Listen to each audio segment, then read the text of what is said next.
Hey, good day, everybody. Welcome to another exciting episode of the OIG Roundtable. I remember it's the OIG Roundtable because I have Matt, Wade, and Jaysen here, so that's how I know it's the OIG Roundtable. Not to be confused with any of the other podcasts that we do. Today, we're going to be talking a lot over the next little bit about training in the SIU, the importance of training, the importance of mandatory training, the importance of consistency in training, and the like.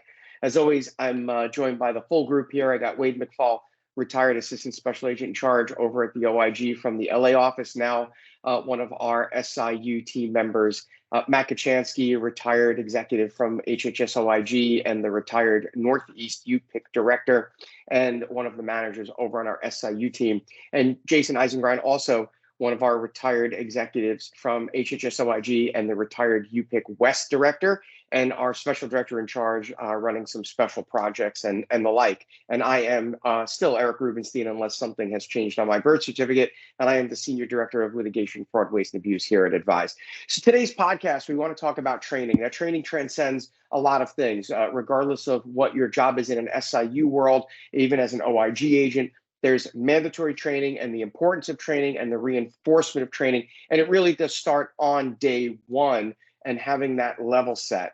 And getting everybody on the same page. Now, at the OIG, we didn't just receive a lot of training, but we were also responsible for conducting a lot of training, because at the OIG, we were the agency responsible as the primary agency in the government for fraud, waste, abuse, and compliance-related matters, criminal, civil, and administrative, regarding programs such as Medicare and Medicaid. And so oftentimes the OIG would be called upon to assist and provide and lead training of U.S. attorneys' offices, the FBI, Mafukus, and commercial payers and the like. So, Wade, I want to start with you because you were involved a lot at LA with kind of helping bring that training out as best practices, right? And so talk a little bit about some of the things that you thought were important pieces of that puzzle to get everybody on that same page for that level playing field across the partners. Yeah, I think there's a couple different areas to focus on. One is just in terms of like liability. We had to do a lot of training regarding, firearms, defensive tactics, those types of things. But beyond those, which were generally like quarterly training, we tended to do it a little bit more than quarterly, and try to mix it up a little bit other than just have qualifications and stuff. But more towards the actual training on investigations and things of that nature. It was a high priority for the OIG, a lot more than what I see now in the MCOs as far as wanting to invest resources. Like you had mentioned, we not only received a lot of training to try and get everybody kind of in the same page and kind of at the same level, but we also gave training to other partners, the Mafukus or people at the U.S. Attorney's Office. So it was a big part of what we did. We invested a lot of resources. And I think in the corporate world, it's kind of looked at from a different angle where anytime that's, anytime that's training is time away from actually working the cases. And that was true with the OIG as well, but it's like a necessary, it's necessary. Without that training, I see a lot of a lack of consistency. There's different, I think a lot of the people that come in to work for the MCOs are retired, or at least they have a history of working these types of cases. So it's less crucial to teach like general fraud investigations, because I think everybody has a pretty good handle on that. But I think it's more specific to the office or the MCO, and then you get into like the documentation, where I see a lot of inconsistencies. There might be templates and things of that nature to try and keep people on the same page, but the actual content of the documents, there's really no we used to like to call them go-bys with the OIG. You never really started a letter from scratch. You used one as an example and kind of tweaked it. So there are templates, but beyond the template where it just has like some general like recurring information, the actual content, I think is one thing that I think there could be more training on that. And generally, I would say there's a lack of onboarding training as compared to what we did with the OIG. Yeah, I think the take home that we've seen is from the MCO perspective is budget constraints, right? Resource constraints. That when you brought it, you kind of hit the nail on the head that when you're providing training to your staff, they're not doing the job that they were hired to do. So the work kind of piles up during those periods of time, where training exists. Well, I think what we've seen from some of the SIU improvement, process improvement projects we've worked on is that generally speaking, we find that SIUs where they have the strongest struggle is efficiency of the unit, meaning that you've got people that are doing so many different things and wear so many different hats that they're not able to focus on the job that they're doing, right? We have one plan where some of the investigators believe that greater than 30 or 40% of their workday was spent on things other than doing their investigations, administrative things, vetting complaints, which could be considered kind of quasi part of their job, but that there just wasn't the ability to do that. And I think for a lot of the payers that are out there, at the OIG, we're government funded. If there's a week of training and it's mandatory training, you're doing it. And I think that's why there was a heavy reliance in some of the space to have the OIG do the training because it was free training, right? And as long as you were a partner agency, you were typically going to get a little bit of a break on that. But I think it starts day one, whether it's an MCO or whatever. At the OIG, we had something called the Office of Investigations Policies and Procedures Manual. It was kind of the go-by of how to be an investigator. It was everything from documenting cases to entering information and doing the like.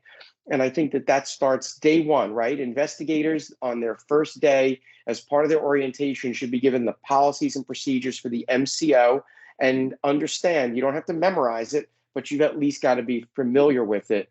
And that by not having certain things given to you, that sets you on a path where if you're not trained well from the first day, it's going to kind of morph itself. So Jaysen, I want to turn to you now, because one of the things that is out there that's an important piece of this puzzle, it's not just training, but it's the reinforcement of training, right? And I used the term before we got on for the recording, and I said perishable skills, right? At the OIG, there was 4 times a year firearms training.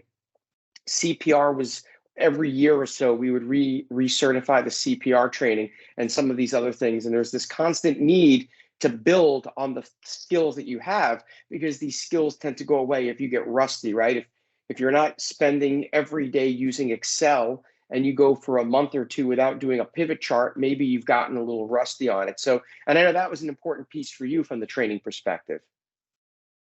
Yes, and I like to reinforce what has already been said, which is that there there is an absolute need for the training, and yet it's very expensive. So the conundrum lies in how much is too much training and how much is not enough. And unfortunately, the not enough identification is usually realized in some sort of nonconformity or quality lapse or something like that, because in pretty much any cause analysis I've ever done in those situations, it turns out that it's about communication and training, and obviously communication and training are very much linked together.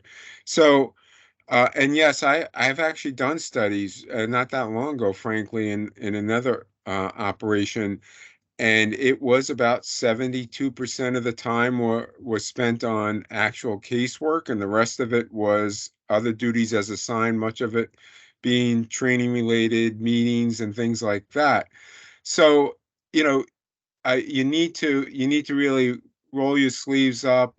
You need to conduct studies, identify those quality lapses, and then identify the training needs that will mitigate those lapses.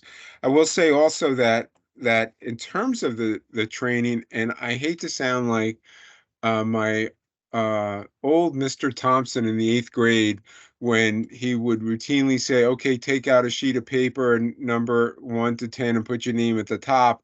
But the reality is a lot of training is this, funnel method of training where someone is just speaking. And of course, nowadays it's going to be virtual potentially, or most often. And everyone's busy. I'm not suggesting that it's just illegitimate things that people are diverting their attention to, but they've got a lot on their plate, so they look at it as a time where they might be able to do two things at once. And the reality is that it's very important that the training is being captured and absorbed by the attendees. So, Eric, you mentioned firearms, the defensive tactics, and there were tests. There were, um, CPR is a test. Anything that has a note of seriousness and really needed for the operation to be successful, it requires a competency of what it is you're trying to communicate.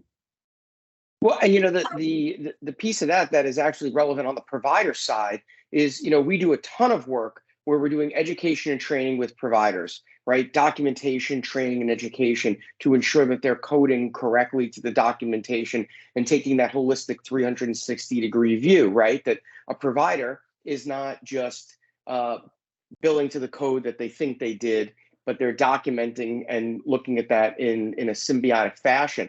And I don't think that when you're doing training and then testing for training, it's no different than when you're doing something on the provider side. We do education and training for a provider, and then 6 months later, we re-audit them. Did the training take? And not only did the training take, but did it stick, right? And and whether it's SIU provider side, it's this kind of constant ebb and flow of that training to reinforce that, those skills. And it could be even things like, learning some new aspect of a fraud scheme, right? If you've worked on a couple of podiatry cases, do you take a training class on the podiatry fraud schemes? If you're working a case that involves spinal injections, are you taking a course on the CPT coding for spinal injections or something along those lines, right? So it's this constant updating of that knowledge base to be fresh to what's happening.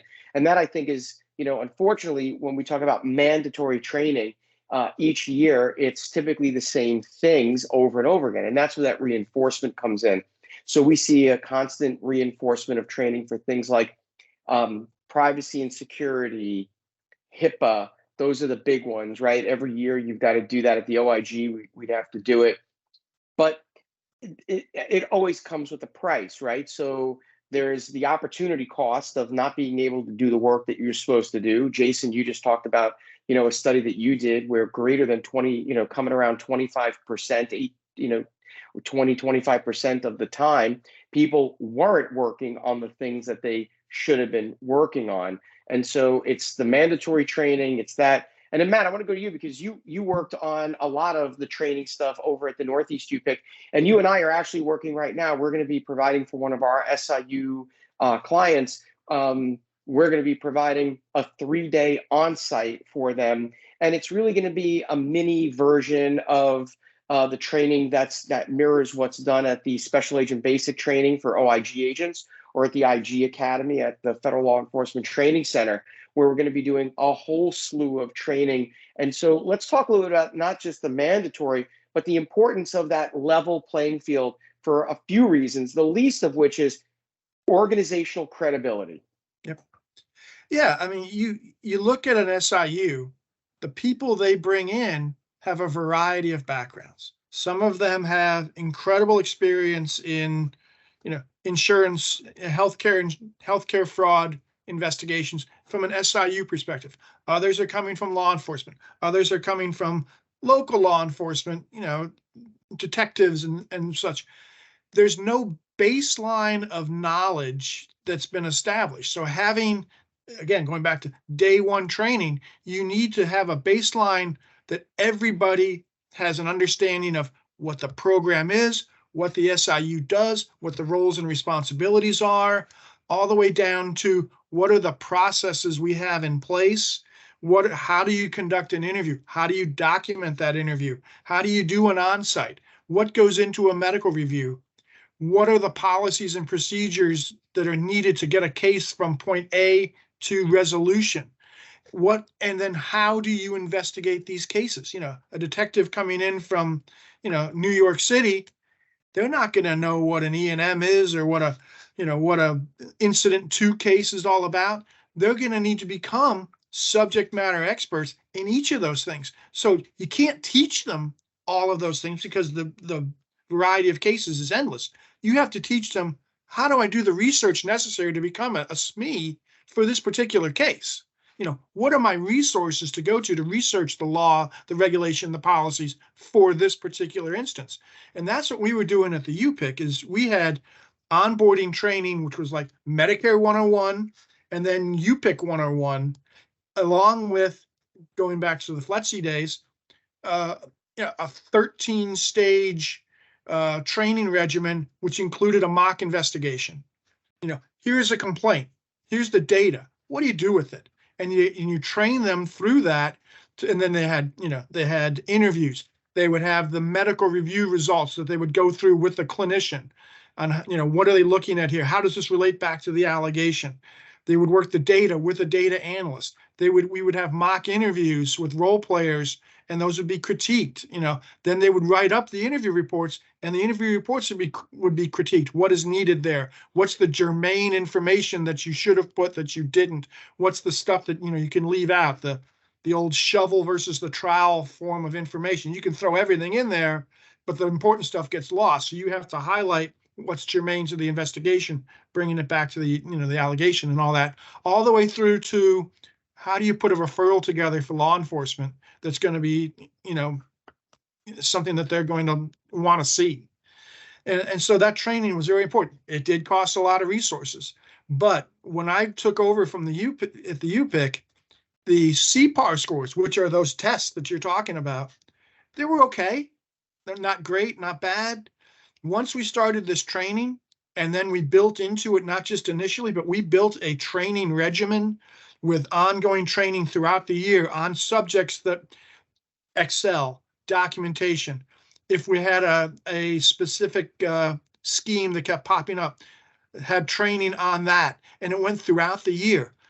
And then we had a huge documentation push where we taught folks how to document their files, how to write interview reports, how to write on-site reports, how to write referrals.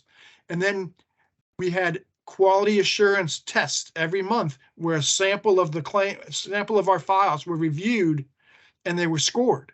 And if the scores were low and we saw a pattern of, oh, these are the things we're missing, we had training on it.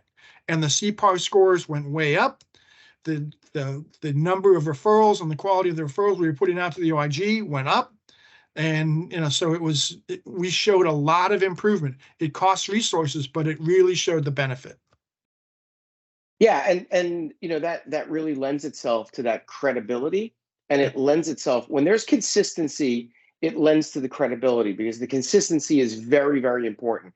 I know we've done training before where we show up to an SIU and there's 10 people in the room, and you ask a question and you get 10 people giving 25 different answers, right? Mm-hmm. There's just a lack of consistency. And you see that oftentimes in documentation. And it's not just in documenting an interview or how you did it, but it's, what do you do with the notes? Are you handwriting notes? What are you doing with those handwritten notes when you're done? Are you typing in your interview as you do it? Is it live? Is it contemporaneous? Are you recording them, audio, video? What's your policy on that? There's a ton of stuff. And wait, so just going back to you on that consistency. So you and I were both enforcement or operational type instructors, right? You were a firearms guy. I was defensive tactics and the baton and the pepper. And I would find, as I'm sure you did, that each quarter there were a group of people where it was like Groundhog Day. Each quarter you were having to reinforce the same skill set in those people. And I equate that to, in the SIU world, that the learning curve for some people is very high, but the retention curve for some people is even higher. And so that constant reinforcement of a skill is an important piece. Now, there are a lot of ways that SIUs can develop financial efficiencies on some of those trainings where it doesn't cost as much, or they're more like vignettes.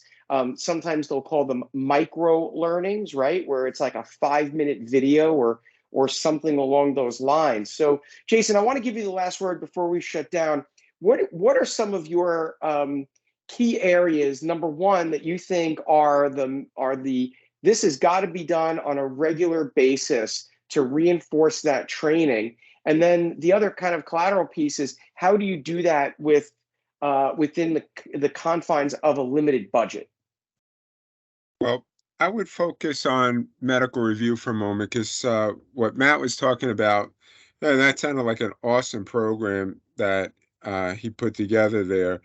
I will say that there's a concept in medical review called inter-rater reliability. And the inter-rater reliability is a methodology where you assess over a period of time individuals' competencies in those areas. And that way you can have a more targeted, specific application of the training. So it might be that one person needs a lot more work in a particular thing, but another person has it mastered. And so maybe there's a stepped up program for person one over person two. So again, it sounds a little, oh, I don't know, like a little bit down in the weeds and minutia, but ultimately, because it is a really expensive um, uh, thing to provide, with the amount of training that we're all talking about here, this way you're maybe minimizing it for those that they're just rolling their eyes, right? I mean, and certain things, of course, you can't get away from, whether it's appropriate behavior in the workplace or IT and computer security, things like that. Even if it is just eye rolling at times, it's just that important that you can't let it slip.